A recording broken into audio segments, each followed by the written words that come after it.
Buenas and Hafide Todos Hamzu. This virtual oversight hearing by the Committee on Federal and Foreign Affairs, Telecommunications, Technology, and Labor is hereby called to order. It is now 12 noon. For the record and in accordance with Section 8107 of Chapter 8, 5 GCA, public hearing notices were sent on Wednesday, May 27th, 2020, adhering to the 5 working day notice, and a second public notice on Monday, June 1st, 2020, 48 hours prior to today. In addition, the virtual oversight hearing was noticed on the Guam Legislature's website at guamlegislature.org. Joining me here this afternoon are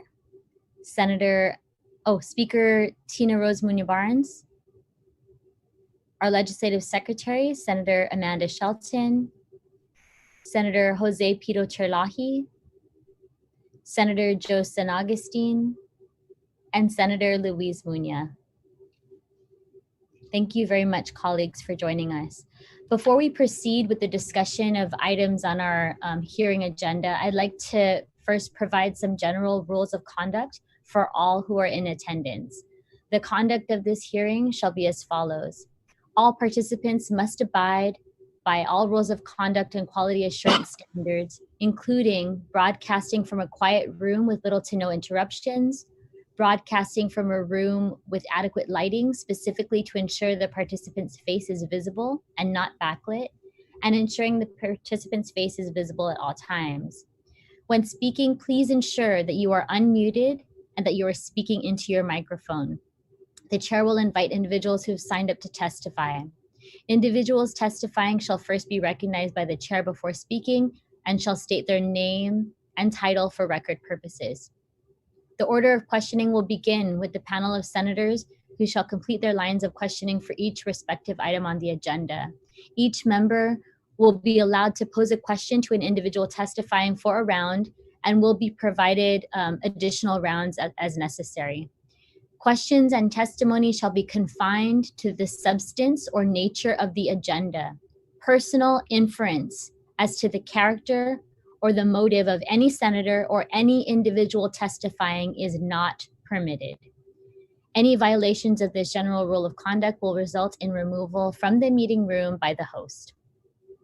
Hafaday, everyone. We've called this virtual oversight hearing to receive updates on federally funded pandemic unemployment benefits. And I'd like to thank the Guam Department of Labor, Director David Della Sola and his team for making the time to participate today, especially given the important work that they are currently undertaking. But just as important as the work is itself, as public servants, we must strive to communicate and share information timely about that work with the people that we serve, especially the displaced workers, many of whom have now gone months without income. The aim of today's hearing is to receive a GDOL update specifically on the Pandemic Unemployment Assistance, or PUA, and Federal Pandemic Unemployment Compensation, or FPUC. Administering this program means that children will be fed, that financial obligations will be met, and the potential for much needed local commerce to support our struggling small businesses. That is what is at stake, and that is why we are here today. Again, I do want to welcome my colleagues, to include our Vice Speaker who has joined us. Again, we thank you, colleagues, for taking the time to be with us this afternoon. And at this time, I'd like to call the panel of individuals who signed up to testify. Director Dave Della Sola is here with us from the Guam Department of Labor, as well as Greg Massey and Hannah Cho, also with the Guam Department of Labor. So I'll just turn it over at this time to the Director Della Sola, if you'd like to provide us with an opening statement, and then we can move on to additional things that you'd like to share.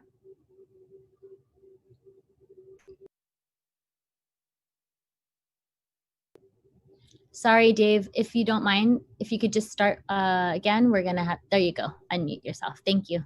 Just violated your first. Thank you, Senator, for inviting me, and senators for coming online to hear about this briefing. I think that you all can agree that I've been very transparent to the public, but in each step that I've taken with this program, but it's nice to get into some details with you so that you, the legislature, knows what's going on, and I'll be glad to give you everything. And if I don't have something, I will follow it up. Hannah will follow it up within a day or so, or we'll provide you with any documents that you would require if during the questioning. Let me just go in and I'll go into a brief update. I think pretty much everybody's fairly aware of what's going on, but with the latest, as you know, this weekend we did a soft launch of the Go Live program. This is the first time that we've actually seen the complete program. It's been an ongoing process from a month and a half ago that we signed up with GSO, and that they first showed us this huge program which was intertwined with UI and PUA, and it was basically the state of Pennsylvania's program. And this was what we felt the quickest and easiest way to get this program, which, as I said, takes usually 12 to 18 months to stand up, was to take an existing program and cut out all the fat, all the UI portions that we could, and to get it down to a PUA module, and then we customize it to what Guam's needs are. And that is the only way that we could get this in such a quick manner. I do want to stress that this was a soft, I didn't want the public to know what, even though they all knew that it was coming online over the weekend. I wanted us to get a chance to bring in some employers, bring in some claimants to vet the program, to run it through its paces and see how well it was working. There's no way you could go live and test at the same time. The testing module was only gives us a certain look at it, but it doesn't give us a final view. So we did identify some glitches and some things that would be obvious on a launch of anything as complicated that we did. So, and we identified it, and as it's been vetting through, we've had to date about 8,562 claims filed in the system since Saturday, and we continue to identify areas of concern, and the programmers or the software vendor continuously fixes, and it's been an ongoing back and forth. We are finding a lot of the problems that we're running into are user errors, and which are obvious since Guam has never had a UI program, and something as difficult as this kind of a software, they've never had an education or an awareness of it, and you're going to run into problems like that. This is something inherent that we could not avoid in such a quick manner, but we will tackle each one as we go along. And as you heard, the MOA for GCC and DOL was approved Friday. So Monday was the first time that we were able to walk in the GCC and basically have a lot of our detailed and hired staff in a room go in. Being in a quarantine has created so much problems.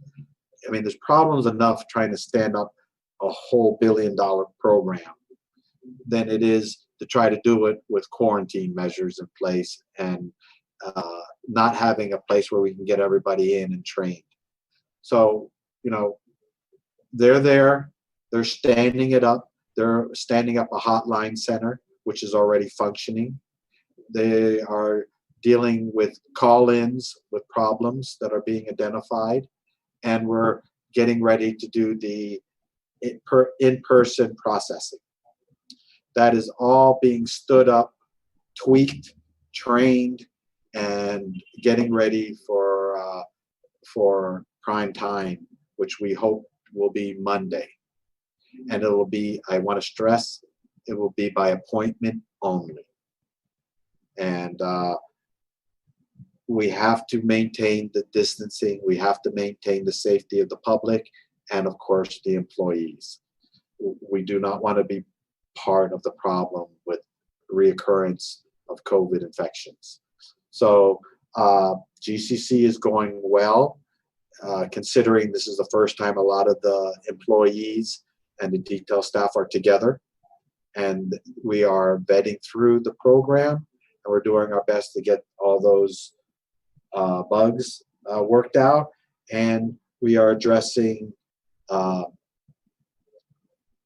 practices for these user errors.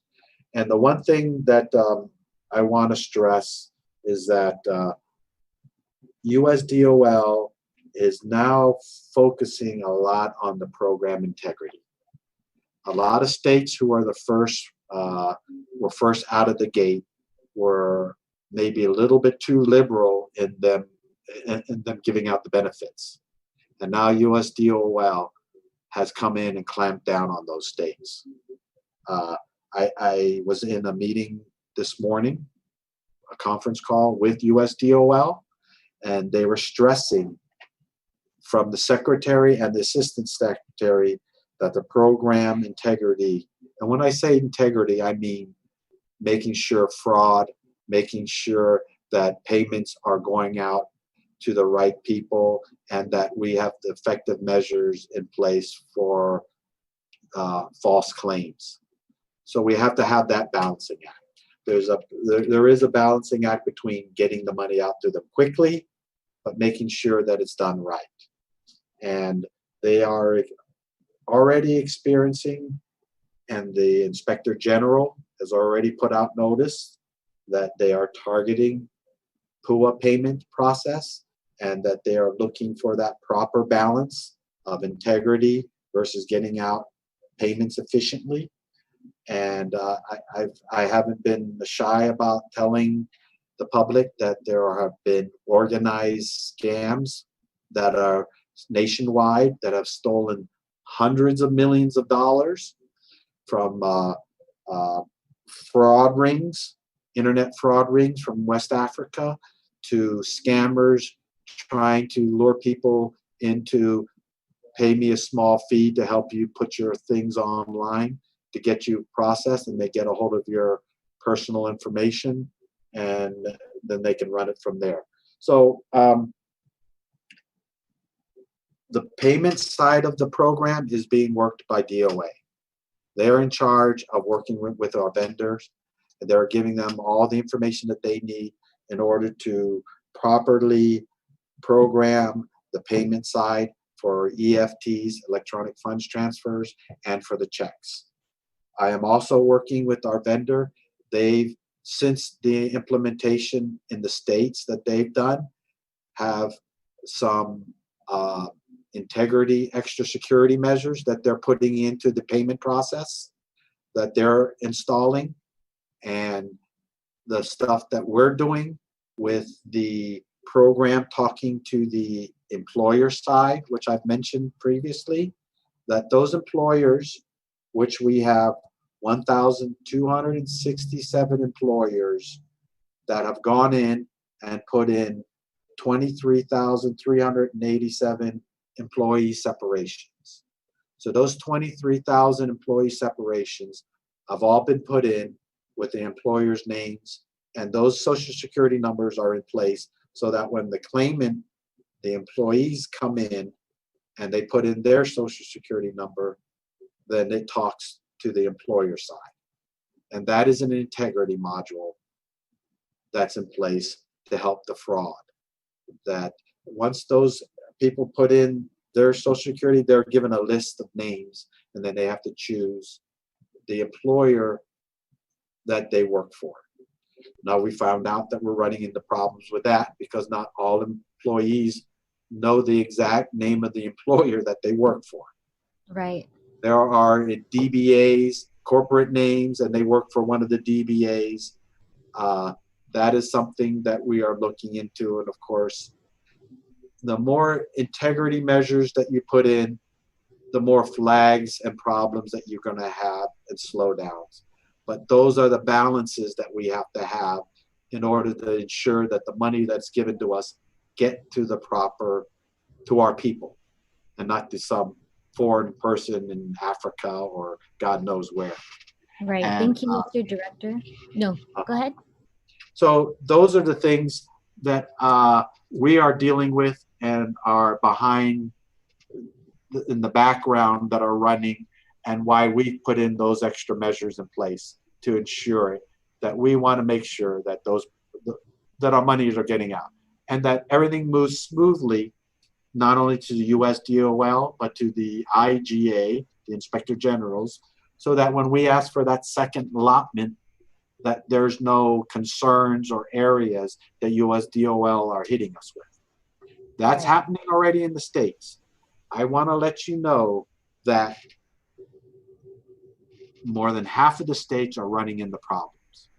They are running into backlogs, and they are running into technology problems. They are running into hiring enough people to handle the number of people that are applying. So the things that we're running in are getting a taste of. It's already a nightmare in the States. So if you look up problems with fraud rings and states, you'll see plenty of articles of things that are going on. And we are trying to solve them ahead of time, because we have the benefit of looking over our shoulders. So I like to think, all things considered, things are running forward. The software is running well. We are getting a lot of success stories of people putting in their claims. We are getting reports of a lot of user errors.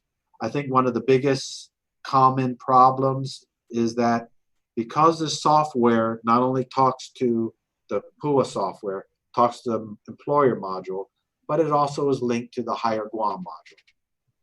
And that is, what's great about that is that eventually when the PUA is done and those benefits are done and these people are just unemployed, that they seamlessly move over to the Higher Guam and they become dislocated workers, and that we can start using our dislocated worker funds to retrain, to re-educate, and to assist them in getting reemployment. The other problem we have, though, is those people through the last 7 years who applied and have gone into the site and have established usernames and passwords, those are the same usernames and passwords for the PUA program. So they've forgotten it. And that's not just something that you can just go in and just get a temporary password. Because of the sensitive nature of financial information, Social Security, and banking, that has to be done by a staff talking to that person and making sure that that person is the person that's asking for the password and not some fraud. And that takes a little bit of time. And then once we verify it, we give that person a temporary username or password, and then they can go in and start the process. That takes time. We get 600 a day. It's monumental. And then thank you very much, Dave. Sorry, I just wanted to make sure that we have enough time to play the video too. So go ahead. Okay. So I can go on for hours, but I think that gives you a kind of a sampling. A lot of the user errors, we're working with them, from them just typing the wrong names in and filling out not understanding. We are coming up with tutorials where we're getting caught up to speed, and I like to think that we're moving forward quickly and efficiently. And those questions, you have the timeline of for you, and I like, as the senators mentioned, to play the latest PSA, which is one which more will be coming. And if you want to play that, then we can go move into the quick Q&As, and I'll be glad to take you from there. Thank you very much. Half a day. When it comes to applying for unemployment benefits as it relates to the Pandemic Unemployment Assistance and Federal Pandemic Unemployment Compensation programs, the first thing you'll need to do is create an account and register on HireGuam.com. Utilizing this button rather than the Not Registered button at the upper right login box will ease the pool registration process as it was built specifically for the pool program. The first page you'll see is the welcome page that explains the pool program and the 10 scenarios of eligibility that caused unemployment. Read through it entirely, and if any pertain to you, click Next. Input your social security number and then re-enter to confirm.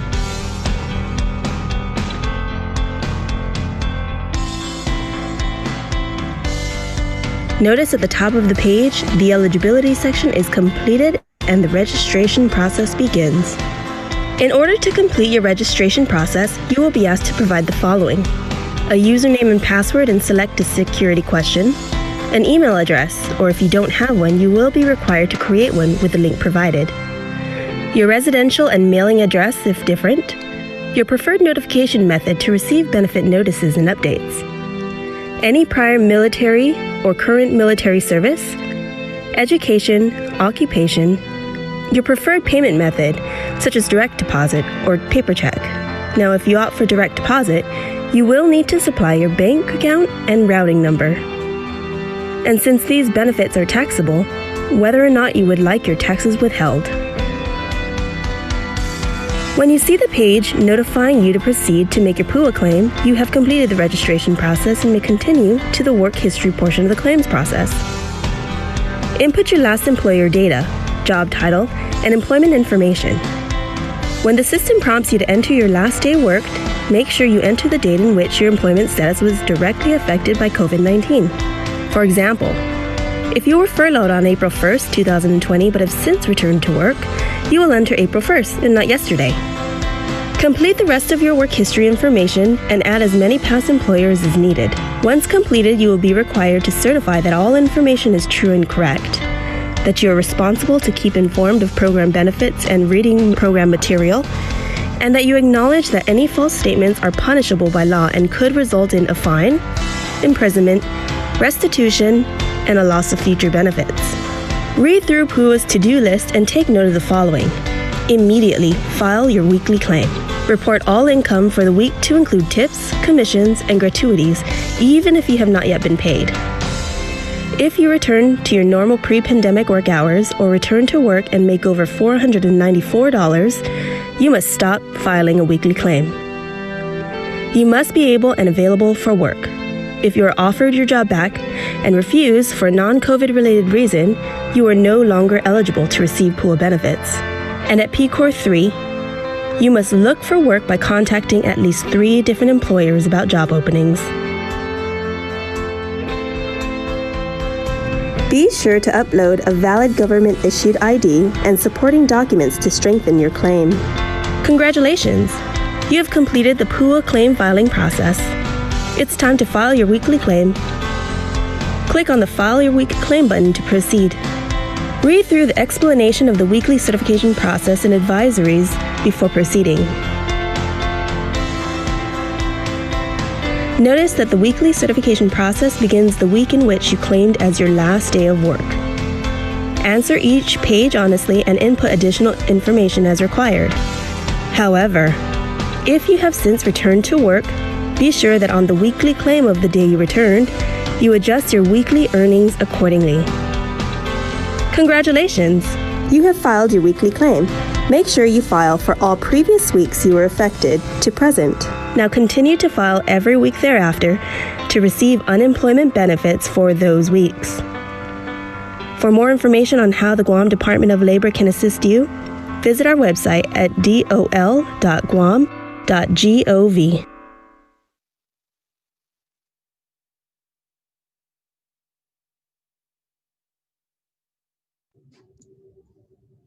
Thank you very much. Mr. Director, go ahead.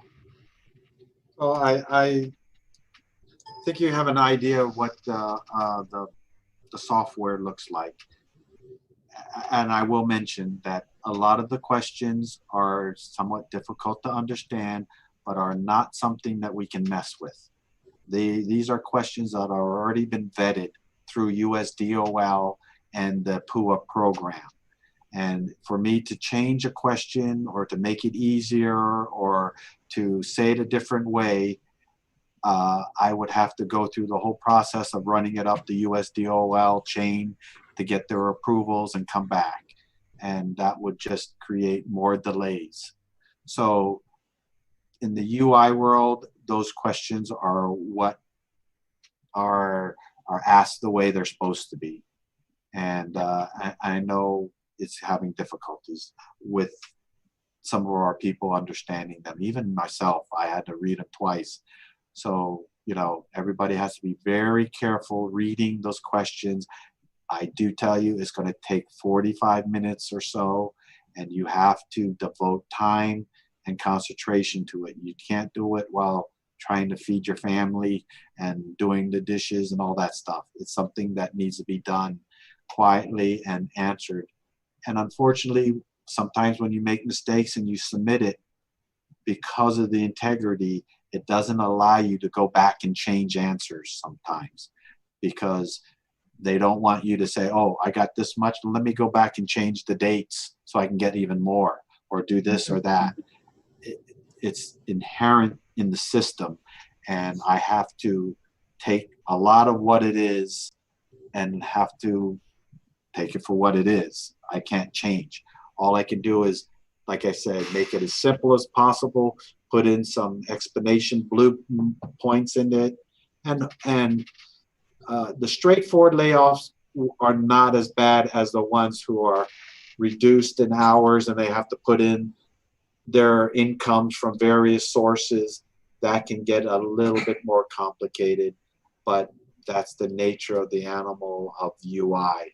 And we are trying to get, like I said, some do-it-yourself videos out, and so that it can help with the explanation. And I do want to say in ending that we're working closely with GHRA, SHRM, the hotels and restaurants, GVB, Joanne Camacho, to get them trained up so that they can call their employees in and assist them in making sure that they understand how to apply right the first time. Thank you very much, Mr. Director. Thank you. I also want to just acknowledge the presence of Senator Kelly Marsh-Taitino, Senator Tello Taitigui, and Senator Jim Moylan, who have joined us this afternoon. Thank you very much, Senators. And again, thank you, Mr. Director. You had mentioned 1,267 employers have helped to put information into the system. 23,000 employee separations were noted. And then you were also mentioning, to date, we have about 8,562 claims so far. So we thank you and your team for the previous informational briefing, which was 2 weeks ago, and also for participating in today's call. So I'm just going to go ahead and ask a few initial questions. And then as a reminder, each member will be allowed to pose a question to an individual testifying for one round, and we're going to continue to go for additional rounds if needed. A follow-up question will be permitted, but please keep in mind our limited time today, as we also have session to get back to later this afternoon. And then also, you know, just giving courtesy to our fellow members so they can ask their important questions as well. And with that, Mr. Director, you were mentioning, and we've seen recent news reports, we've also received a lot of phone calls in our offices from constituents regarding issues, bugs in the online application. And you mentioned earlier some user error. If you could, what issues have been identified and addressed in the online application process? If you can just give us a rundown of some of the major issues that you're running into. Okay. Like I said, it's a daily thing of small glitches and problems. We've had a few of the upload randomly happening. The backdating has been a little bit of an issue. But, you know, daily everything is fixed. checked back and forth. As far as I haven't gotten the latest report of what everything that has been fixed. We've been mainly letting my IT people handle those things that have gone up. I think that they've been dealing with a lot of the glitches as we speak and have corrected them. I just need to see whether or not they've been loaded in and they've been corrected. So the backdating, the uploading of the documents, there is a box as far as some of the things. Is not so much glitches, are things that make the user experience better that we want to put in. There's a box there that we want to put in about the reduced hours worked instead of just your reason for unemployment is because the employer has closed the business. That is something that should be added in any day now to make sure that they have a better user experience. The passwords, the resets are the biggest headaches that we have, and also some of the users who don't know the official name of their businesses, and that's why some of these user things I'm asking for them to kind of hold off and wait until the employers call them in, because a lot of employers are stepping up. And we are also, as I mentioned, I forgot to mention to you, FSM Consulate is standing up 8 stations, and they're going to handle the FSM citizens for their claims. So that's been a big help. We are looking at some of the libraries standing up, some of the mayors who have the ability to handle small processing centers effectively with safe distancing are also getting trained as we speak. Things are moving quickly as we speak, and I'm hoping that, like I say, every day gets better. That's good to know. Thank you very much, Mr. Director. And before I turn it over to my colleagues, I have one additional question on the soft launch. There have been really some valid criticisms about this weekend's soft launch not being clarified prior to the applications being activated, and the lack of any warning or advisory present on your website to inform applicants about the risk involved with applying during the soft launch period. Can you provide this committee with a rundown of the events surrounding the soft launch of the employee portal this weekend? Yeah, I think I was clear to the media and to the island when they kept asking me when we were going to be able to launch. I said I'd have it launched by the end of the month. And there was a list of issues that we wanted to be addressed before the launch came out. And the software company was basically saying, okay, Dave, why don't we hit it hard? And if I can get it to you on Saturday, that gives you time to quietly go in and test the system. And that was the reasoning that we tried to keep it quiet and launched on Saturday, and we had the official announcement on Monday, because we were standing everything up. We wanted to look at this. There's no way to let it go live and not us just be able to go look at it without everybody else. And the only way we could do it is to try to do it as quietly as possible. We did have people go in and have glitches, and they're being helped and they're being processed. We can't stop people from checking every day and trying to get in. But a lot of those, like I said, initial looks and problems have been dealt with and are being ironed out. And the GCC is being stood up, and we're getting the support, the hotlines. I do want to let you know that we have we put a release out about additional call-in numbers to the 311, which is 735-0527 through 32. We've put out a PUA hotline at gdol.guam.gov for those people who have questions or problems. They can send us an email and we'll have a tech answer them and get to them.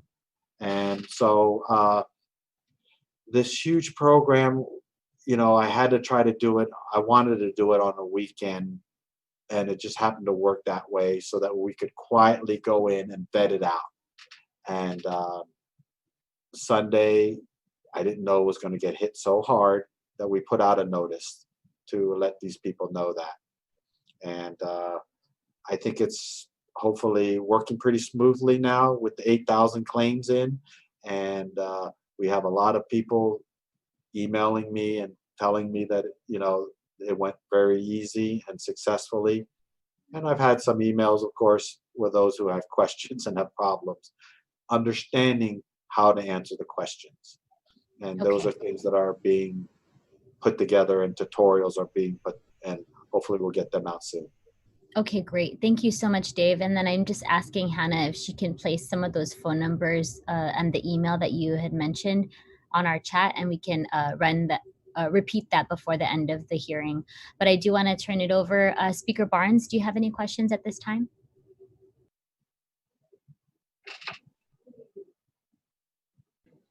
Thank you, Madam Chair. Thank you, Dave, for sharing your presentation with us, and to your team there. Appreciate it. One of the questions I asked was just recently, the other day, I received a call regarding a sole proprietor. If they had filled in the PUA application before the launch, do they need to come back and update everything again based on coming up, or will Department of Labor inform them of what additional documentation is needed if necessary? I thank you for the questions, Speaker. I just want to make it clear that the soft launch was a launch. It was go live. It was an application. So I had a lot of people go in and do successful applications. There was no going back or anything. If you were successful and you had no problems, then you're good to go. I'll go ahead and share that information. Thank you very much, Madam Chair. Thank you very much, Speaker. Vice Speaker, do you have any questions? And then Senator Shelton. Thank you very much, Madam Chair. Does this include those employees that were furloughed during the height of the pandemic? This includes everybody that was affected because of COVID, going back to January 27th. So even before the quarantine, if your business was affected because of the slowdown in tourism or for any reason that's COVID related, then you will be retroed and you'll be covered by this program. Thank you, because we're seeing information being put out for those primarily focused on unemployment. And so some people were still employed, but maybe only worked once or twice a week. So when you say that it includes those affected, that includes furloughed employees or employees that had to work less hours, especially in the tourism industry?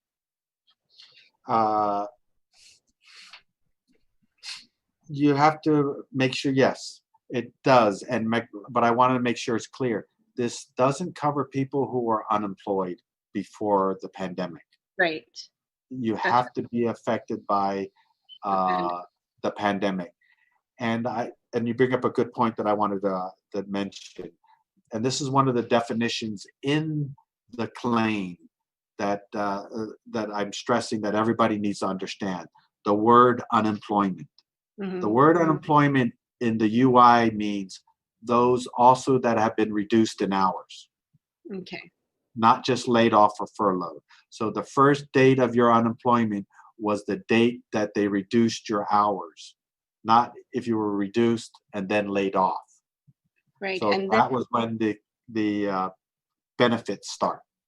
Okay, thank you very much, Mr. Director. And when you say UI, you're talking about unemployment insurance. Yes, I'm sorry. I've been dealing with these terms so long. Yes. Okay, the Army, we have so many acronyms, we forget what they stand for I too. know. There's also some concerns that perhaps not all employers are inputting information or even giving validation to those that became unemployed by the impacts of this pandemic. How do we address those concerns? Okay, and that's another great question. I want to stress to the claimants, to the employees, that the employer module there is for integrity only, just to help strengthen the claims process for future auditing purposes or things like that. That when the employee goes in, they supply whatever documents, whatever check stubs, whatever they can to prove that their story and their claim is good and strong. And if they don't have anything, that's where you certify under federal law, perjury and fraud, that the information that you're giving is true and correct. And that'll still move your claim forward. So you don't have to have that in place. And the caveat to that, some employees get paid in cash for one reason or another. And so will those employees that are being paid in cash, will they be able to avail to this program? Because if you pay in cash, you don't have a receipt or any kind of validation that you receive some form of payment for the work that you have done within the business. Yes, you can apply. And what I do want to stress is that the less amount of stuff that you have, the more prone that you are for an audit or for us to check your claims to make sure that it is verified. And we will look at it and we will check to make sure that whatever you're submitting is true and correct. But that self-certification is the real serious thing that I can't stress. That and that reminds me, if you don't mind me just real quickly, no matter if somebody helps you apply or your employer apply, you have to be there. You have to be sitting down and making sure that that information that they're putting in is true and correct, because it's you, the claimant, that is swearing by federal law that what you're putting in there is true and correct. You can't have somebody else do it for you, and that you're the one who's going to be liable. And if you don't have some of the supporting documents, that if you are audited and your check and everything comes out well because you got paid in cash, then that's fine. We're only looking to make sure that the information is true and correct. And the better that you supply us with that information, the less of a chance that you'll get seriously audited. And your claims will just keep running smoothly. But it's not a requirement. Okay. And thank you for that, because really we want to make sure that those employees that were paid in cash or whose hours were cut because of the pandemic can still apply and avail to this program, but with the understanding that if you self-certify and it is false, you could possibly go to jail. And so really to just be cognizant of the impact or the consequence of these actions, and also to do it yourself, to apply yourself, or ensure that you're sitting down applying for it if someone is going to help you. Because you could end up in jail, and several $1,000s is not worth years in jail that you would have to serve because of this. And that is exactly what the consequences may be. Is that correct? You are so true. And the thing I wanted to say is, if you have a cash payment, that doesn't mean that you can't go to your supervisor and get a note, a letter from your employer that says, yes, I pay him in cash, and to help verify what you're putting in as claim. That's what I'm making sure. You don't have to have check stubs or everything, but it doesn't hurt to go to your employer and say, hey, you pay me cash. Can you just give me a note that says, yes, John Smith was being paid in cash and he works for me, and that he was let go. And that basically tells the whole story, and that would just validate the claim. Thank you, Mr. Director, and thank you very much, Vice Speaker. We're going to go through another round. I just want to make sure we get to everybody in this one. Thank you so much. Okay. Thank you. I appreciate it. Senator Shelton? Thank you very much, Madam Chair, and Hafide, Mr. Della Sola, and Hannah, thank you very much. I want to say also thank you to the Guam Community College for being a partner in this program and helping to set up the center on the campus and helping provide resources for you guys. I think that's a great partnership that we have, and they've been generous to step up to the plate. I want to just ask a follow-up question to one of the Vice Speaker's questions. Mr. Della Sola, you said that if you were unemployed prior to the pandemic, that you are not eligible to apply for the PUA. So what recourse do people who maybe lost their jobs just a few days before the cutoff date or a couple of months, and they were in the process of the job search, and obviously that was all thrown off, is there any option for them right now? I've heard stories of this. I've had people apply. They said, "Oh, I quit just before the quarantine," and unfortunately, the program is the program. I've given strict rules. It's called the PUA, Pandemic Unemployment Assistance, and it has to be pandemic related. So they wouldn't qualify, but they would qualify to go down to the AJC and ask for employment assistance. That's what our AJC has really stood up for. It's going to be tough. It's not going to be easy finding jobs during a pandemic when most businesses are closed, and it's not going to be easy. But we will provide services, we will provide help, and we will help them in every way that we can. So go down to the AJC and apply for assistance. Not apply, but go down there and ask for assistance, regular unemployment assistance. Okay, I'm glad to hear that there is still something that they can try to get back on their feet. So I appreciate that. Mr. Director, I know that you received the $276 million already for the PUA program. Can you tell me if that's also an amount that will be used for the FPUC, or is there a different amount that you will be receiving? Well, the 276 was made up of two separate amounts.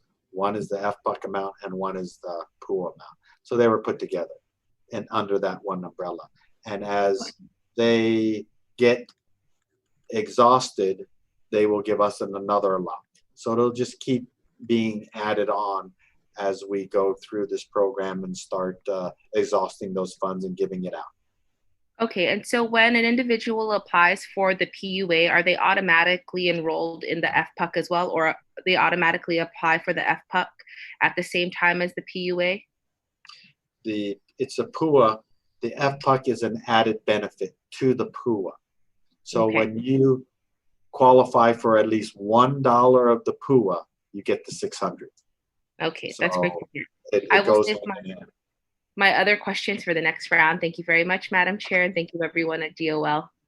Thank you. Thank you very much, Senator Shelton. Senator Kelly Marsh Taitino, you're recognized, and then we'll go to the minority leader. Duas Masi, Madam Chair. Yeah, I first wanted to start off and just make a couple of quick comments. And I really appreciated the Department of Labor's, the director's statements, because I think very often we get very self-focused and we forget that we're part of this bigger picture. And so he was saying that more than half of the states are going through these same sorts of issues. And it's just important to hear that it's not an easy process. It is going to have glitches. And I think maybe it doesn't make everything more comfortable to go through, but it helps us understand that it's just something that happens and we can work through it. And it's very good to hear about the ways that we are working through it. And additionally, important to hear about all of the integrity measures that are being put into place.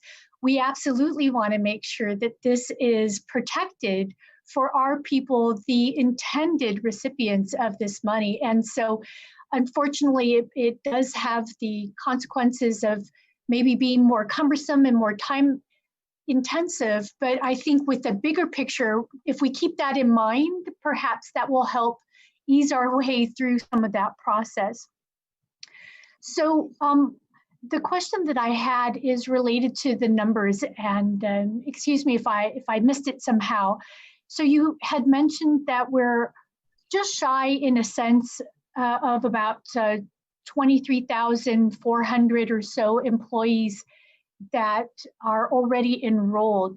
Are you still predicting that we might reach levels up to 38,000? Do you have any way of understanding how many more we have to go? First off, I want to thank you for those nice words. And I do want to appreciate, I give my appreciation to the legislature for their patience.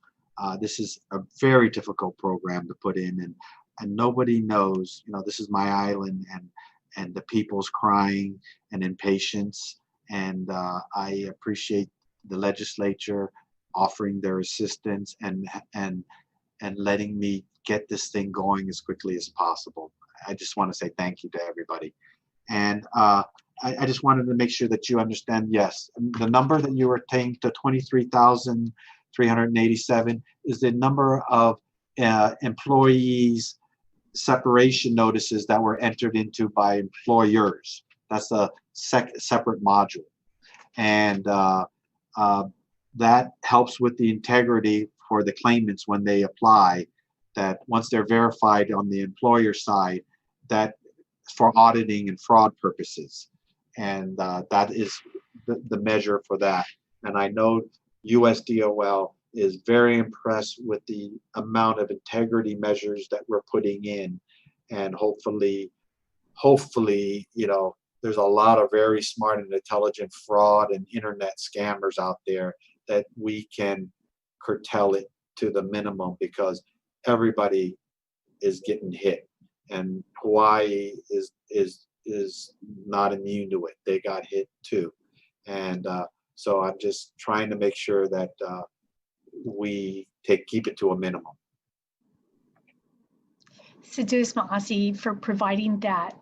You mentioned that the monies are coming in increments. So are you feeling comfortable that we're going to be meeting all the needs as we go forward, that everything is in place to continue to get further increments? I think so. I mean, it was all a numbers game, and we had to come up with those numbers. And to answer your question, that 23,000, that's just employees. That's not including self-employed.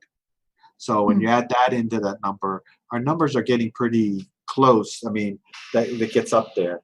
And I have heard there are some employers who are apprehensive about putting their numbers in. I've even got FOIA'd by attorneys for some employers questioning whether we can legally ask them.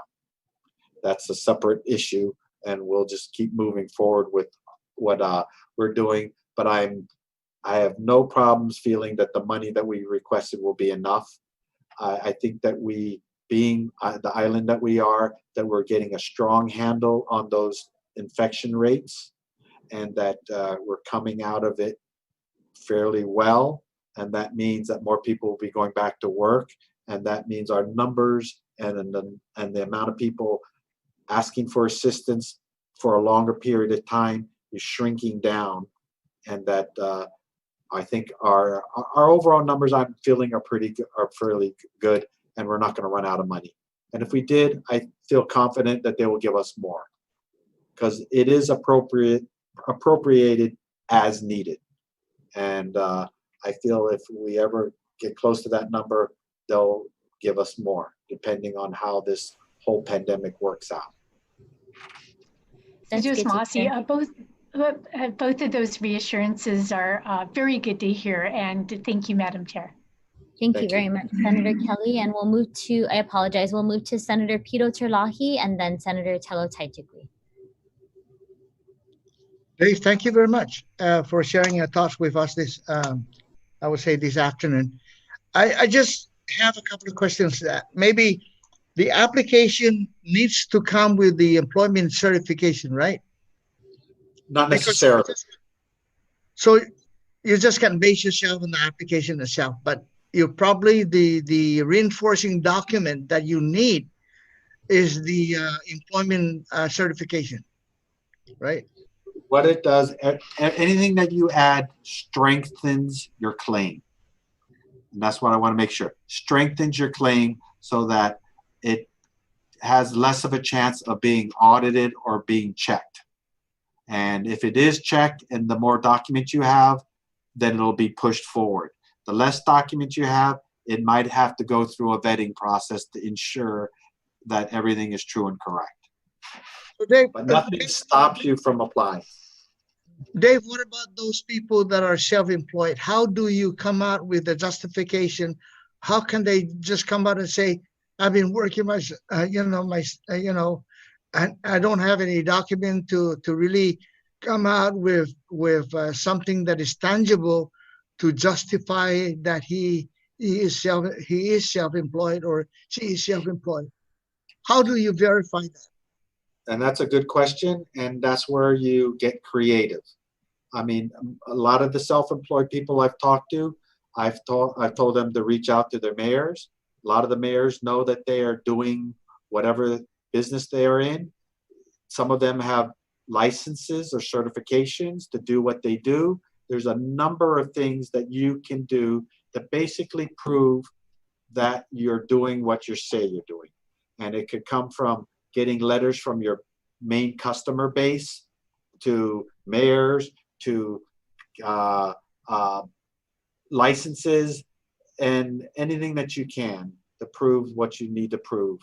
Because like I said, the IG is going to come out here and they're going to do their audits and they need to be satisfied that we're giving out the money true and correct.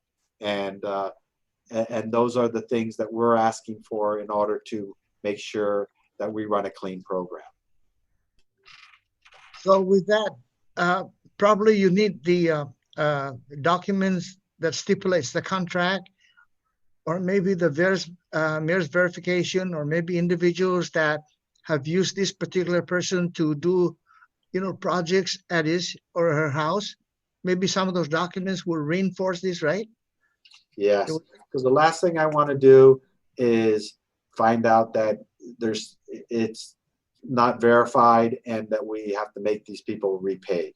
That's the last thing I want to do, is make anybody have to repay because they couldn't prove what they're doing and that is true and correct. So I'm only trying to help them get the strongest claim as possible. Okay, Dave. Thank you very much. Thank you. Thank you very much, Senator Pito. And we'll move to the Minority Leader, Senator Tello-Taitigui. You're recognized. Can you hear me okay? Okay. Thank you, David, for being here. I've been watching the governor's press conference and the one that you were on recently. Other than the libraries, determining what libraries there are, have you determined which libraries that you're going to work in to bring those computers yet? Well, most of the libraries are going to be stood up. The problem that I have is just the number of trained individuals to work it. And so that we are basically trying to formulate a plan of where those limited resources are best used at. So we'll probably rove, maybe go to one library, try to help the people there, and then maybe get two. I don't know if I have enough people to do all of them. We're training and we're trying to evaluate those resources to see how many we can do. Okay. But we want to try to do it as much as possible. Yeah, and that's why we're really trying to emphasize getting these employers trained up and getting them to take care of their employees and their families. Okay, thank you, David. I appreciate all the work you're doing toward getting that kind of availability for the public. I think mayor's offices as well as the libraries are a great place for individuals to come with no internet service or the lack of a computer on top of that. But anything else, David, that you want to add that was not said during the press conference? That was 2 days ago that you were on this press conference. Is there something from there until now new? Well, I was telling earlier that talking this morning with USDOL that they've let me know that the IG is really going to start looking at how the payment processes are out, and that the Secretary of Labor is really looking at program integrity, and that some of the states that were initially going out and being very liberal with getting the payments out, that they've clamped down on them and are asking for corrective measures because they've been a little bit too liberal, and that they have been getting a lot of fraudulent claims. Right. And that's what you were saying now about it's earlier. starting to become an issue. Okay, that's what you saying. Okay, thank you, Madam Chair. Thank you, David. Thank you. Thank you very much, Senator Taitigui. Senator Jim Moylan, you're recognized, and then Senator Muña. Thank you, Madam Chair. Thanks, Dave.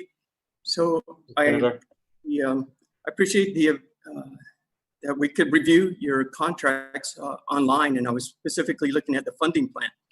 I know there's a lot of work involved, and I saw the pay scales and so forth, but under your funding plan for the PUA program, your plan shows 31 employees, and you give an estimate of around $2.7 million. You've identified positions such as the project manager at $164,000, and an assistant project manager at $150,000. You also have, I think, an administrative assistant close to $89,000, and also customer service representative for around $77,000. So in your funding plan, I see it identifies that this is for an 18-month period. So what I'm interested in, and my question would be, who determines this salary package for these positions? Is it a USDOL? And how did these positions come about? Is that a mandated thing coming from USDOL, or is this determined here online? And in addition, you mentioned that we have close to almost 38,000 people that are unemployed, right? And I'm wondering if these positions were already filled, or are we going to be competitively seeking people with high qualifications that may be anxious to look for a job, even though temporary? So I hope you're understanding my questions, and I appreciate it. I didn't catch that last part. I'm sorry. So we understand that there are thousands, right? Maybe 38,000 people that overall may be unemployed or lost their wages because of the pandemic. So with these positions now that we've created jobs, which is a good thing, through this funding plan to manage the PUA program, and you mentioned that we're going to need to be training people as well. So the question I'd like to ask is, have these positions already been filled? And if not, are you going to seek qualified applicants who could be out of a job, that could be highly skilled and maybe even can do this for less money? So I'm wondering, this compensation package is overall totals at $2.7 million. You're looking at 31 people. You got the project manager, $164,000, the assistant project manager, $150,000, administrative assistant, $89,000, customer service representatives at $77,000, and understanding that it's for an 18-month period. It's not for a 12-month period. But are we aggressively at least seeking people who are unemployed right now to help you aggressively get this program working? Because these are the people you need for it to work. And who determines these positions? Was that coming down from USDOL, or is that something we've done locally? Okay, good questions. Let me start with each position. Basically, we went to a whiteboard with USDOL and designed the kind of staffing that we thought would be necessary to carry out a program like this. And we were trying to be as prudent as possible, because there is most of the stuff got all vetted through USDOL. And the dollar amounts are high, but I guess they were like 18 months. But each of the positions are to run this whole program. We have some detail to us, but they are from other GovGuam agencies, and they're not going to be with us for very long. And they're helping us stand up and run with the program, since they have the familiarity in GovGuam and running programs similar to this. But the people that we've hired have to stay with us from the beginning to the end of the program, and also all the reporting requirements that is needed. So each of those positions were basically budgeted, and we're giving salary scales following GovGuam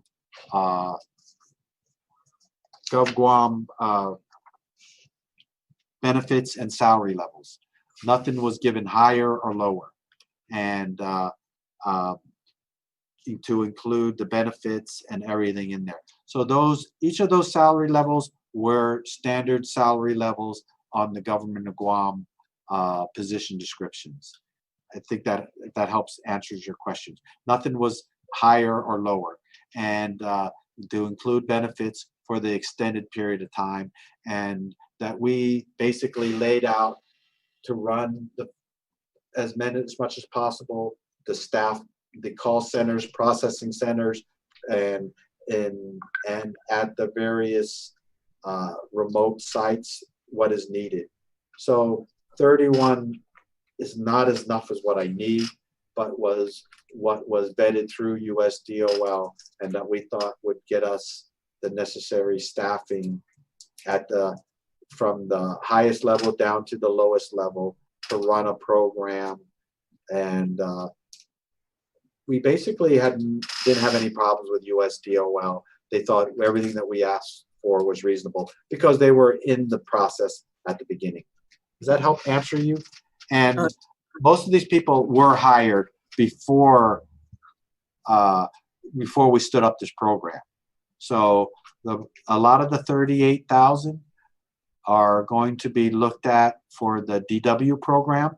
I don't know if you're familiar with the dislocated worker program that we've gotten $1.5 million for, and that we're looking at hiring about 187 people, and they're going to be assisting the island in the recovery for the pandemic. And those are people that have to be hired who are people who are laid off from the pandemic. So that group that you're speaking of, those are targeting, and I'm asking already for all those people who are looking for work to come down to the AJC and identify yourself as unemployed because of the COVID. And that's the program that we're going to use to start to hire people to help us with the quarantine, help us with the recovery, help us with the various sites. And we have a program person that is putting together that program as we speak. And did I answer your questions fairly well, Senator? Yes, so I understand these positions are already filled. Yes. And we are mirroring these payments from current existing Government of Guam salaries. Yes. So like a project manager equivalent maybe to a directorship department, some department, right? It is that they are defined at DOA as a certain step and a certain grade. And we identified all the positions that we would need to run this program, and then they were basically looked up, and they're given a certain pay grade. Just like the federal government, when you step in and you ask for a certain position, there's a GS number attached to it and pay grade, and that's where you start at step one. And those people were hired all accordingly. And I'll be glad to give you whatever that information that you need if you ask. Okay. You can see it already. Yes. Thank you. Thank you. Thank you, Madam Chair. Thank you, Senator Moylan, and Senator Muñoz, thank you so much for hanging in there with us. You have any questions for the director? I do, actually. I have several because since Saturday, I've had a bunch of people call me already asking me questions about the questions. And so you mentioned something about, training to help people do this. Is this something that you recommend that we have to do then if they're going to constantly call our office? Do we have to get trained to assist them to answer these questions? No, you should just direct them to call our, they'll post it, the new numbers for our call-in center at GCC. So we have a team of people that are going to be assisting people with their general questions. We have a team of people who can go in to their claims and fix them. So all you need to do is refer them over to those numbers. 735. When did you say when did you say that program was going to be up and running? The GCC people will be ready? The hotlines and the help centers are already being stood up and are already answering. It's the in-person processing that's going to take a little bit more time, that we get those people and all the logistics around that in place, because it'll be by appointment only in order to make sure that everybody's safe, both the public and our employees. Okay, I just have I have several questions, but I'll try to narrow it down, and hopefully they're just yes and no questions. So this is a follow-up to the speaker's question. She said that if they had registered on Saturday or during the weekend, and they get a claim number, does that mean that they are successfully registered if they have a claim number, or is there something else that tells them that when they register and they're successful, they should see a message on the top that says, "Congratulations, you successfully entered a claim." Just paraphrasing, and then from there, they have to remember the next step would be to start going, click that red button below, and start entering your weekly claim certifications. So so this is also. This would be a follow-up to that question then. So, for example, within that week from a Sunday through Saturday, and some of the people work like maybe Sunday, Monday, and then not Tuesday, Wednesday, Thursday. If they went in earlier and inputted the hours that they worked throughout the week before the pandemic, does the program automatically calculate those hours, or do they have to go back again? And how does the benefit? Let me answer it this way, and I think you'll see the lack of the confusion then. When you put in your claim, you put in the first date of when you were affected or laid off, reduced hours, whatever that date is. And then the system, when you do your weekly, it'll automatically pull up that work week and start your claim at that time. So if you're in the middle of the week, like on a Wednesday, you were laid off, then it'll ask you for your income for Sunday, Monday, and Tuesday. And then you put in whatever income you had, because you said you were working till that time. It's a smart system. And then from then you put 0, and then the following week you will just keep paying 0 if you're laid off, and you keep putting in for each week until you get to the last complete work week, which was last Saturday. And then you're complete. It will calculate everything that you are owed, and then moving forward, next Sunday you would go back in and put in that last week 0 if you're still unemployed, and you keep doing that until you go back to work, and then you would stop putting in those weeks when you're back to your full employment. What if they don't know what their return date back to work is? Because I think there is a question that says that. When do you expect to go back to work? What if they don't know when that date is? It's not a required field to fill out. Okay. That's if you know. And that's why you do it every week from moving forward, because if you don't know when you're going to call back, let's say you get called back next week, then you would do that would be your last week of filing a claim. Okay. Madam Chair, I could wait for the next round, because I have a couple more questions. Thank you, Dave. Thank you. Sure. Thank you so much. Dave, so we'll go back around. I just wanted to ask, during Monday's press conference, you mentioned the need for DOA to have a module in place to remit payments to those who qualify for the PUA and the FPUC. So if you could just tell the committee, how will this process affect the timeline to remit payments to those who have already submitted a successfully adjudicated or approved application? Okay, the software we decided to release in phases. First phase was the employer module, which was easiest to get out. The second phase was what we did this last weekend, was to release the software package to accept applications. And it'll take your weekly claims and calculate everything and ready for payment. The third phase is what DOA is working with my vendor in, putting together the information for the payments. The payments will be batched into a CSV file. Payment experts, but that file needs to have fields of how it is to be sent to DOA and eventually sent to the bank for a wire transfer, and those fields are being defined now. And then also the check cutting process, that'll be done by, I guess they're using check imaging files, and that has to be laid out according to DOA and how they like to see that done. That is currently being worked out with the vendor and being programmed. So once that's up and finished, then we will be able to move the batch file or those clean claims that are going in and move it over for payment.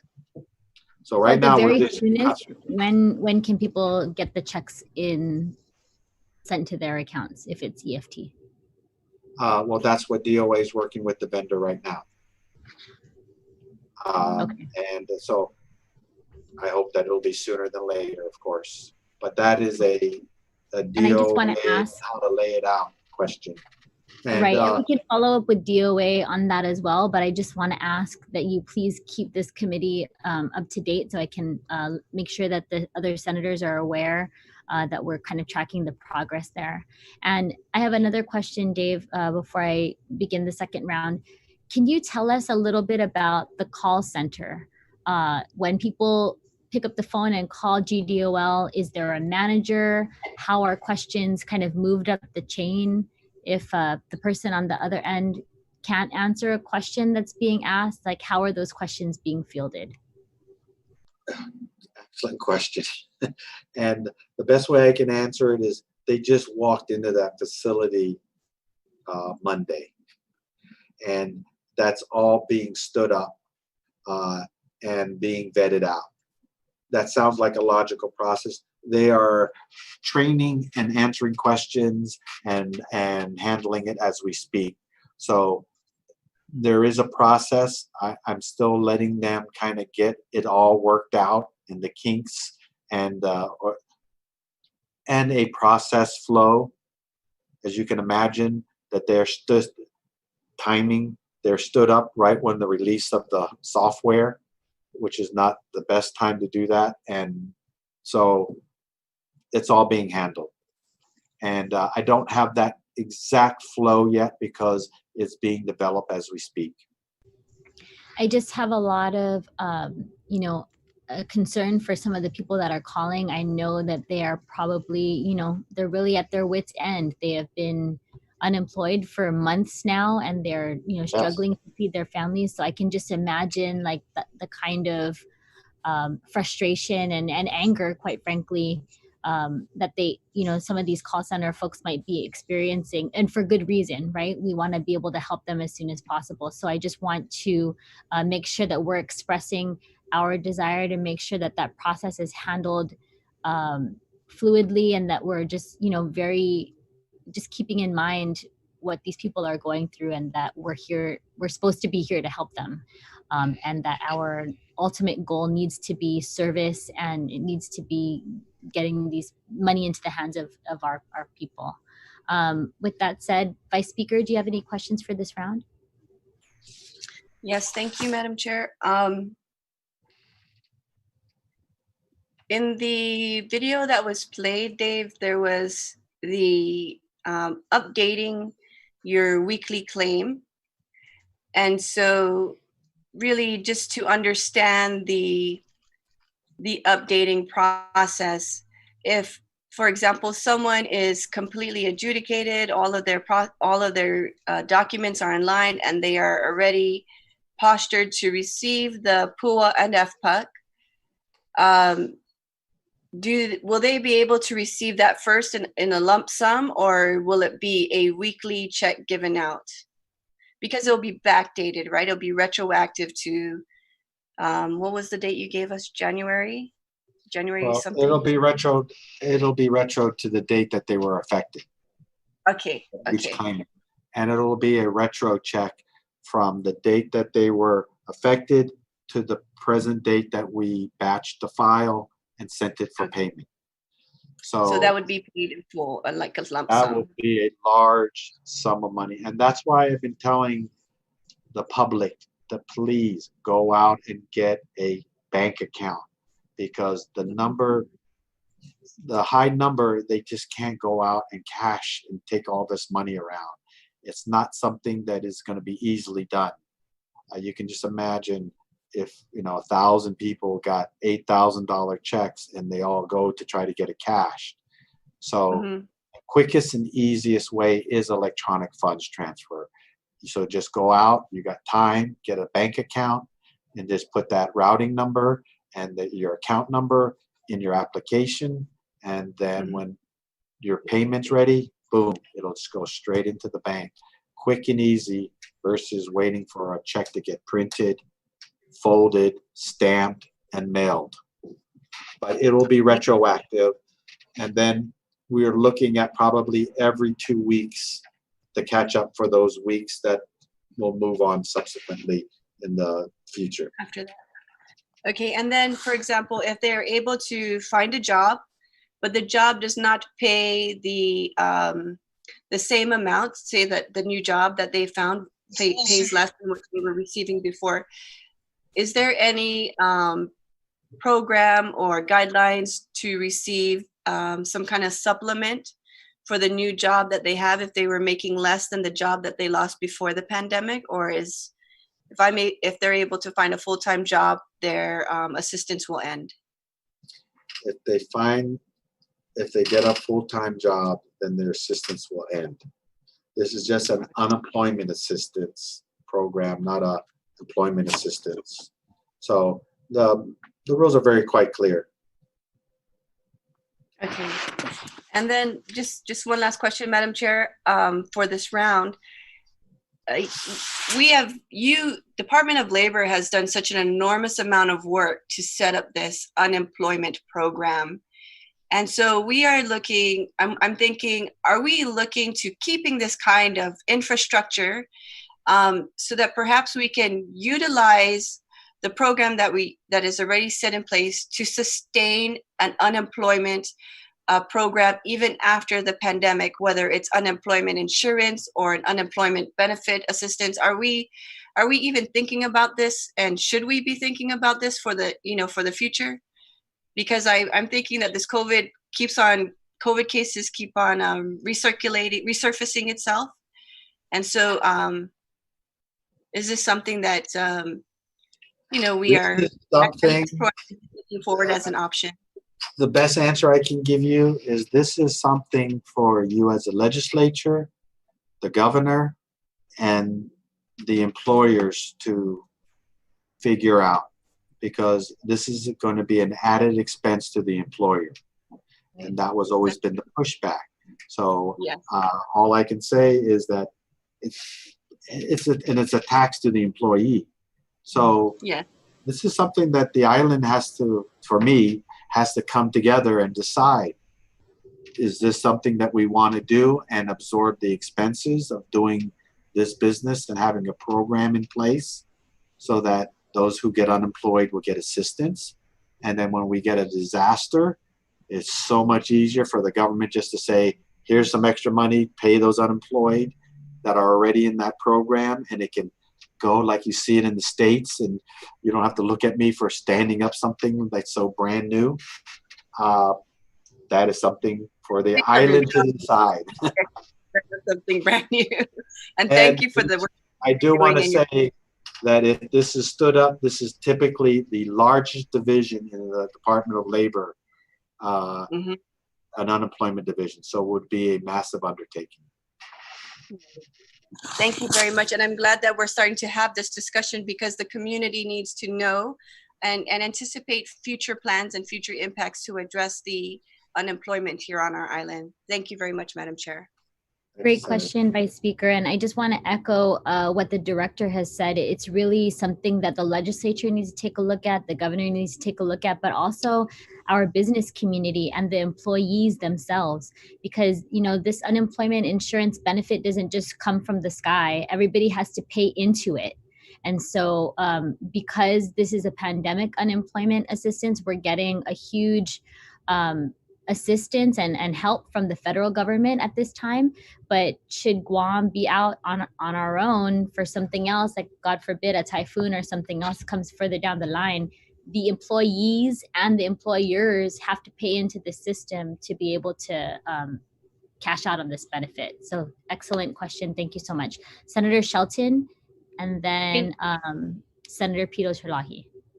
Thank you, Madam Chair. I think the Vice Speaker and a couple other senators before me hit all of the questions. So I appreciate all of the answers from Department of Labor, and I appreciate all the work that you guys are doing. Thank you very much. And we look forward to those first payments being put out very soon. You and me both. Thank you, Senator. Thank you, Senator Shelton. Senator Pito-Terlahi, and then our speaker. Thank you, Madam Chair. Thank you very much, Dave. I have nothing further. You know, all the questions that I anticipate has been asked and been answered, and I just want to thank Dave and the employees of the Department of Labor for doing a good job. Thank you. Keep up the work, good work, Dave. Thank you. Thank you. And if you guys ever have any questions, no matter when, all you got to do is email me or call me, and I'll be glad to assist you. You don't have to wait for a hearing at any time. You know, I'm always have an open door policy. Thank you, Senator Pito, and thank you, Mr. Director. Speaker Munya Barnes, you're recognized. Madam Chair, I don't have any further questions at this time, but again, want to thank Director De Sola for all his hard work and his team, but more importantly for that open communication. Thank you so very much for always taking my call and hearing the inquiries that come into our office. So thank you. And thank you, Madam Chair, for holding this oversight. It's very important that we know that the Department of Labor is out there sharing all the information that they can. And as we continue to go through this journey, the information will always be there for the community residents to try and further understand how this program, because it's a first-time program for Guam. So thank you, Dave, and your team for all your hard work. Sainamasi. Thank you, Speaker. Thank you, Speaker. Senator Kelly. Masi, Madam Chair. Along with the others, I really appreciate this oversight hearing, so I want to thank the chair very much for holding it.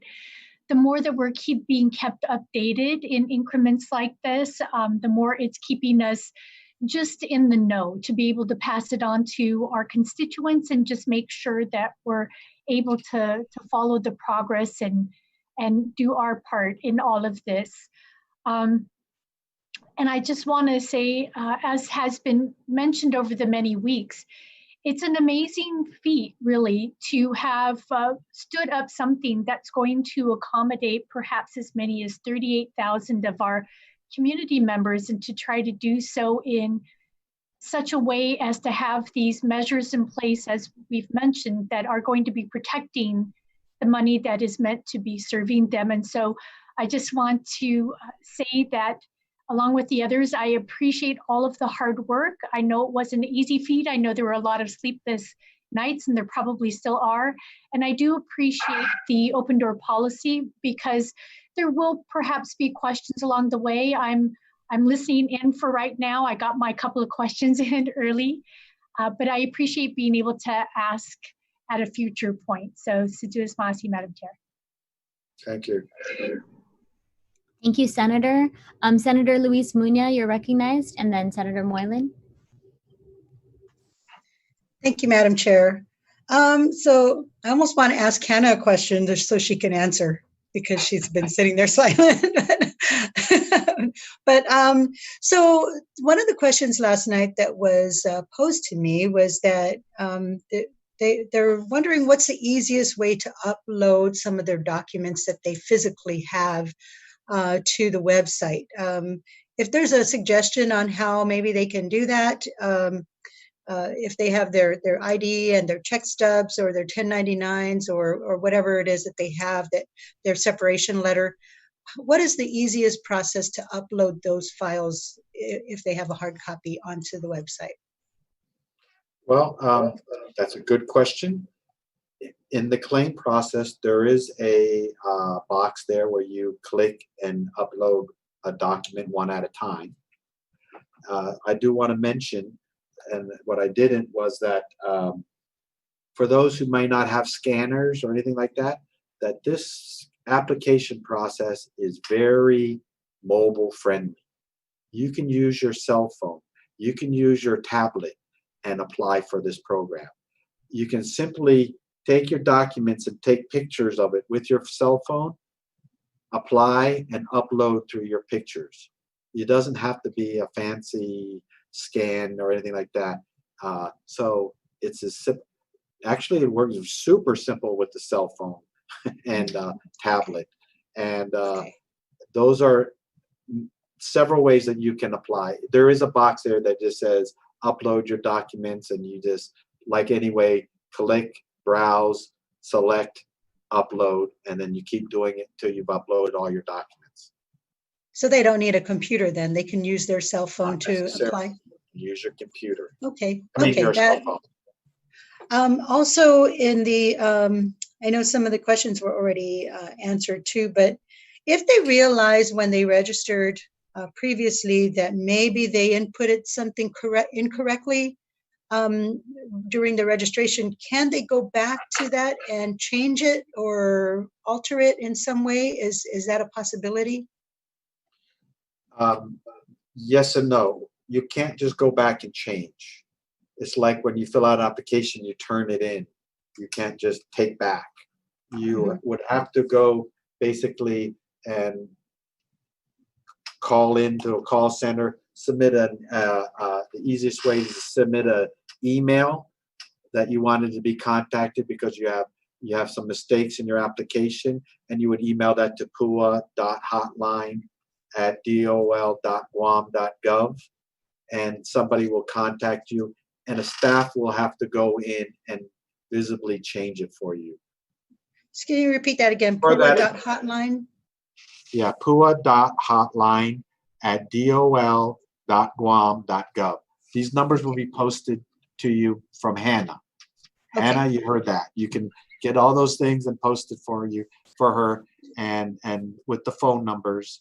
And it's for that whole currently in the program. chat, but I can also I was going to confirm that. That would be my last question, just to confirm. But I can also just send you guys all an email. Okay, because it's the pua.hotline is different from the webadmin.dol.guam.gov. So there's actually, two separate ones. This web admin is for those who need password and username resets.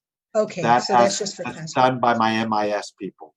And then everything else that's PUA related goes to PUA hotline. Hotline at dol.guam.gov. Okay, and then just verifying the numbers that Hannah put on the chat is the hotline numbers are 735-0527-2829-303132. That's correct. Okay, and what is your cell number, Dave, so I can call you directly? I think most of you have that already. Yeah, I know. They're going to be calling them at 3 a.m. Well, see, that was going to say, because if someone is working on their registration in the middle of the night, say, for example, and they have a question and they need to make a phone call or send an email, that just kind of stops the whole process. And then they have to go back in. Do they have to redo the whole process all over again if they get stuck and they can't get an answer in the middle of the night?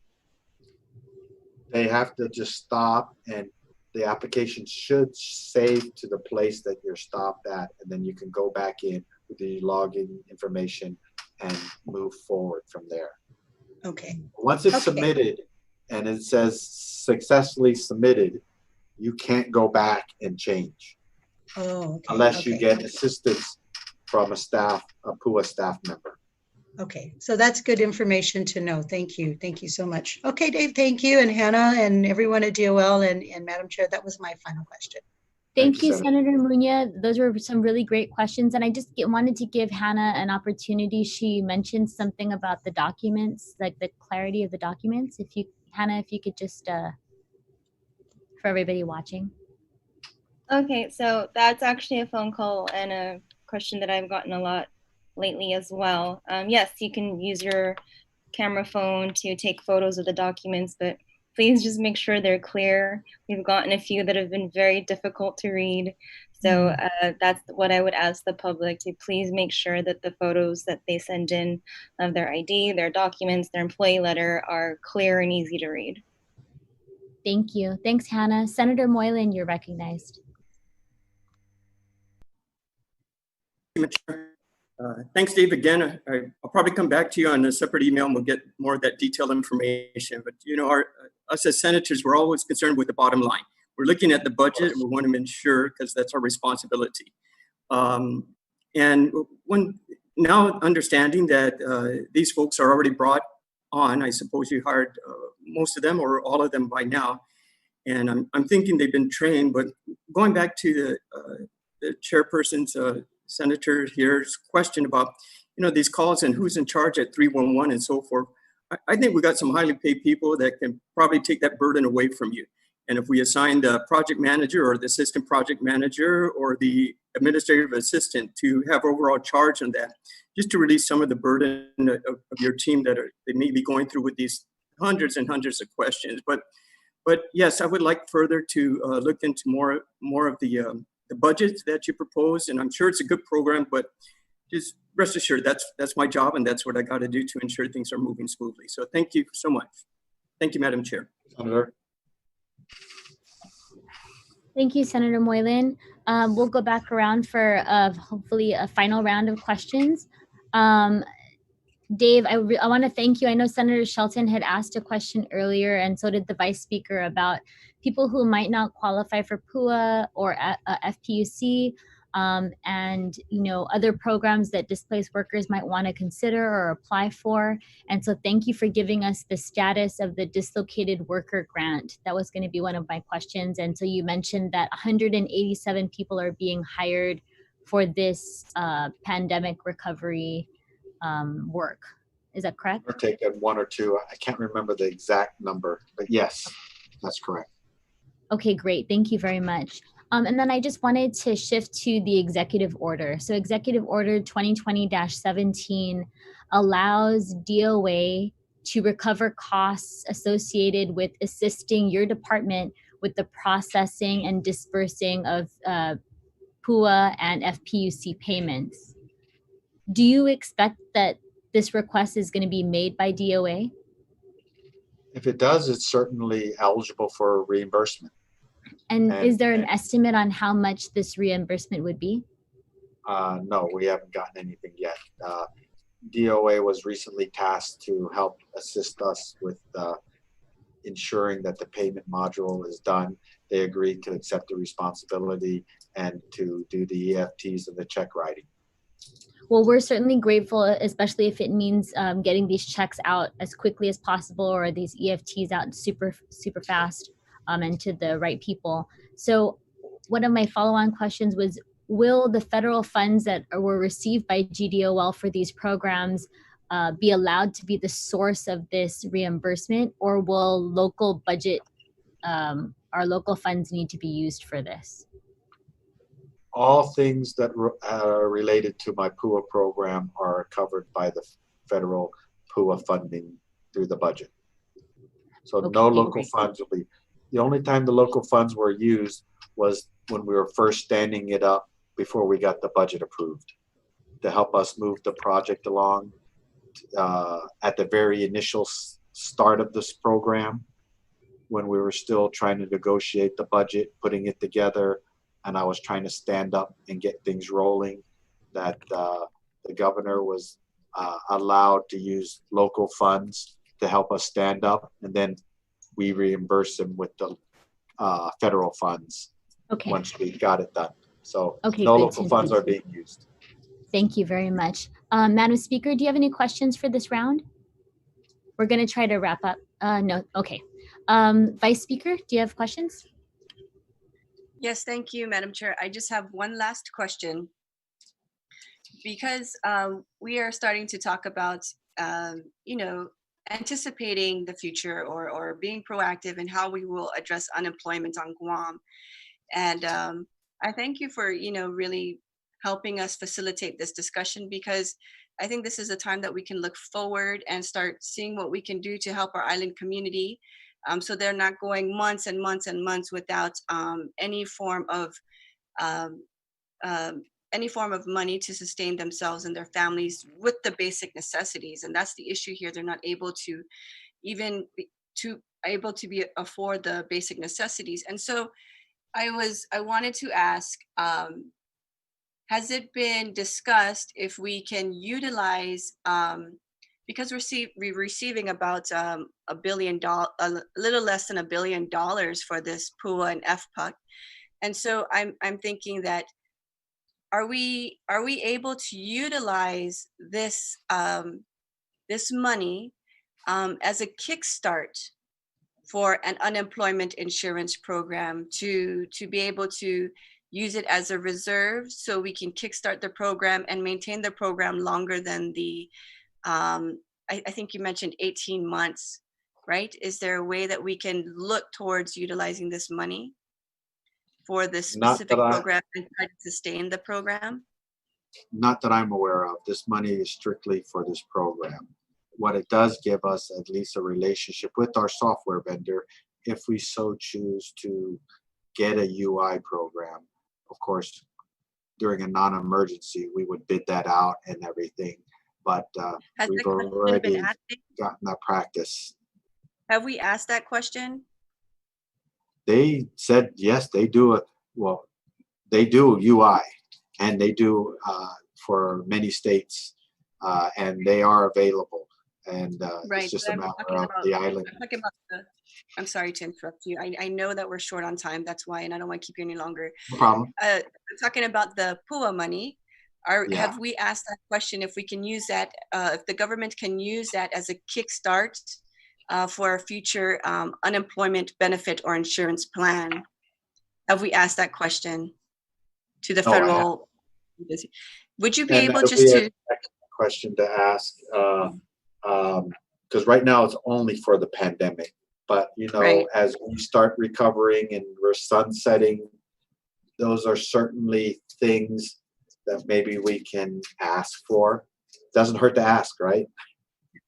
Absolutely, and I think there'll be, if the governor can implement this, if it's able to, I think this will be a big win for the executive branch to see if it is possible to use this PUA money as a kickstart to sustaining us past this December timeline that we were given. Yes, thank you, and thank you, Madam Chair. Thank you. Thank you very much, Vice Speaker. A lot of really great questions. And again, colleagues, because we're a little bit short on time, I just want to emphasize that if you have any additional questions, just like we did in the information briefing, please provide it to us. The director and Hannah were really good about getting right back to us with responses, very thorough responses. So we just want to make sure that that communication is open. So Senator Kelly, you're recognized. Situs Masi, Madam Chair, I'll continue to listen and pass on questions when I get them, Situs Masi. Thank you. Senator Pito, you're recognized.